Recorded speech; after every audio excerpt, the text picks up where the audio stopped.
پاکستان مسلم league نون کے قائد جناب محمد نواز شریف کی دعوت پر ایم کیو ایم کے احباب لاہور تشریف لائے تھے.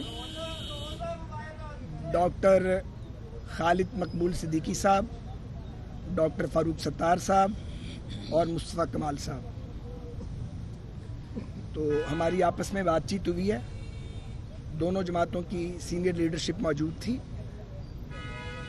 یہ محسوس کیا گیا ہے کہ پاکستان کو معاشی بحران سے نکالنے کے لیے اور مختلف معاملات پر جو پیچیدگیاں قومی زندگی میں سامنے آ رہی ہیں ان کو حل کرنے کے لیے ایک وسیع تر اشتراک عمل کی ضرورت ہے، خاص طور پہ ایک ایسے موقع پہ جبکہ 8 فروری کے عام انتخابات کا اعلان ہو چکا ہے. واضح رہے کہ جب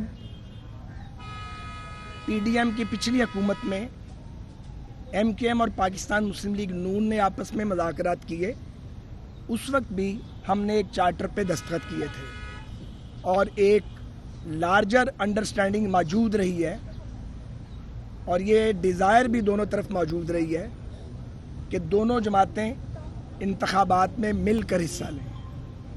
سو آج مسلم لیگ نون اور ایم کیو ایم کے مابین یہ طے پایا ہے کہ انشاءاللہ تعالی ہم 8 فروری کے انتخابات میں مل کر حصہ لیں گے.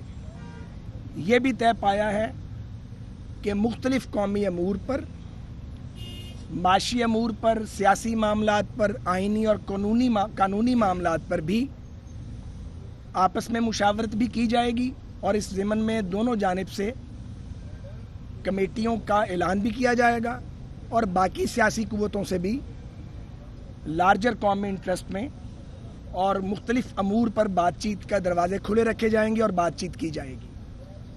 اسی طرح آپ اس اعلان کو سن چکے ہیں کہ پاکستان مسلم لیگ نون کے قائد جناب نواز شریف اور صدر شہباز شریف صاحب نے اپنی پارٹی لیڈرشپ سے مشورے کے بعد بشیر میمن صاحب کو پاکستان مسلم لیگ نون سندھ کا نیا صدر نامزد کیا ہے، مقرر کیا ہے اور جناب شاہ محمد شاہ صاحب کو مرکزی نائب صدر مقرر کیا گیا ہے.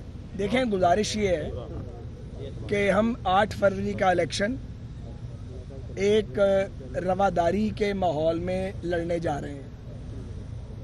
جہاں تک تعلق ہے ایم کیو ایم اور مسلم لیگ نون کی ریلیشن شپ کا، سچی بات یہی ہے کہ جب ہم اکٹھے ہو رہے تھے آج سے 1.5 سال پہلے، تبھی ہمارے مابین یہ انڈرسٹینڈنگ موجود تھی کہ ہم اگر اللہ کو منظور ہوا تو انتخابی عمل میں اکٹھے جائیں گے.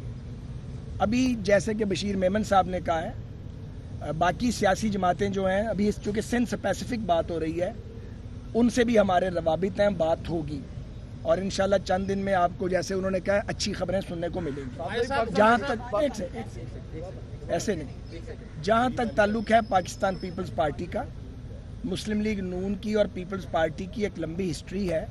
ایم کیو ایم کی اور ان کی بھی ریلیشن شپ کی ایک ہسٹری ہے. ہمارے سماجی تعلقات بہت اچھے ہیں. ہم بالکل بھی اپنے سماجی اور سیاسی تعلقات میں بگاڑ پیدا نہیں کریں گے. یہی وجہ ہے کہ ہمارے بعض دوست جو پیپلز پارٹی کے ہیں ان کی جانب سے کچھ فائر ورکس وغیرہ ہوتے رہتے ہیں. ہم کوشش کرتے ہیں اس کا جواب نہ دیا جائے. اب جب آپ سندھ کی پالیٹکس کے اندر جائیں گے تو پہلا بنیادی فیصلہ ہم سمجھتے ہیں کہ وہ مسلم لیگ نون کو، ایم کیو ایم کو، اور اگر جمعیت علماء اسلام سے ہمارا بڑا قریبی تعلق ہے، حضرت مولانا فضل الرحمان صاحب سے ہم ان کے ساتھ اتحادی ہیں. ابھی باتیں ہونی ہیں مزید، لیکن میں یہ پیش کی بات کر رہا ہوں. اسی طرح وہاں ایک اور سیاسی قوت ہے جو پاکستان مسلم لیگ فنکشنل ہے، بڑی اہم سیاسی قوت ہے جی. تو وہ ان سے بات ہوگی اور اگر یہ سارے احباب مزید کسی کو ساتھ لینے پر آمادگی کا اظہار کریں گے تو اس پہ بھی غور ہو جائے گا. یہ پری میچیور ہے اس وقت یہ فیصلہ کرنا.